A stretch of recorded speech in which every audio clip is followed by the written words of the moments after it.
Hi Carl, congratulations on the launch of Quest Arabiya. Thank you very much. Could you tell us a little bit about how Quest has come about? Great. Quest came about initially from the concept of wanting to produce more Arabic content to showcase the region. So commissioning content across the region. And very much it was about looking at the whole region. So we're not focused on any particular country, but it's to celebrate success and talk about developments in the region. Right. I hear that Quest is actually an international brand and this is like a local franchise. Would that be correct? Well, Quest is, you're right, a free-to-air brand in the UK. And our partnership with Discovery allowed us to use one of those brands. Quest fitted what we wanted to do, a quest for adventure, a quest for many things. So yes, we've licensed that brand and it will be with us for the long term.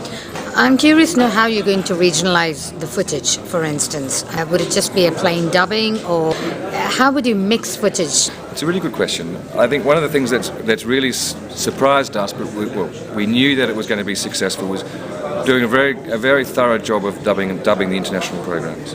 We've worked extensively with all the dubbing houses, and we have created guidelines and a formula for how we want it to look. And we've made the content really relatable to the region. But we have to do that we're doing that in a modern standard Arabic form, so it's relevant to the whole region. When we come to our original programming, that's where we can be different. If we're doing a program in Egypt, we can go with an Egyptian accent. When we're doing something in Morocco, which we've got several programs lined up for Morocco, we can look at a different accent. So that's where we will regionalise. And of course on digital you can be much more creative about regionalising audio quite cheaply. So would it be correct to say that you're dubbing most of the international programs and creating a lot of regional programs, and there'll be a mix of both of them? Right. Is this like a 24/7 channel? It absolutely is, 24/7 in HD. And how many hours of content have you produced so far? Well, we are producing short form films initially, and we'll look at producing about 60 hours of content in the first year. And then we grow from there. How many hours of content have you dubbed, for instance? Because 24/7 means there'll be a lot of reruns then. Yeah, over 1,000 hours of dubbed content. So it's been a big exercise. Okay. And whom have you approached for this dubbing? There are several companies that across Lebanon, Egypt, UAE, and we keep looking for partners that fit the mould. Right. What is your remit with this channel? Where are you taking it, or what's the plan? A very important point to make is we're a truly commercial channel.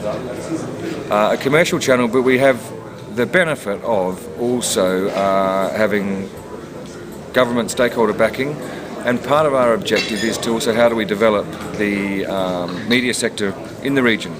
So we will be doing a lot of commissioning, which is using independent production companies. Right. So that's a key focus for us, but it's a commercially focused channel looking at developing talent across the region in an entertaining way. Right.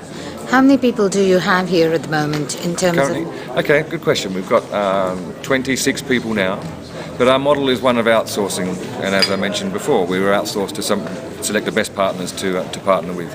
So Quest Arabiya's core team is really about creative excellence. Right. You said you've outsourced to some partners. Discovery provides some services. Yeah. Schwery Group, the media representation group, will do all of our exclusive advertising rep.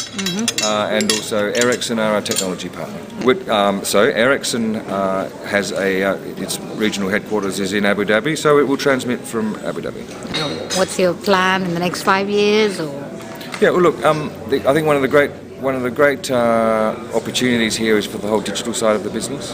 It's also a very powerful way of getting into people's living rooms on their devices. As you know, it's a very cluttered market, so one of the immediate challenges is how do we get into people's preferred repertoire of channels when there's 800 other free-to-air channels out there. Right.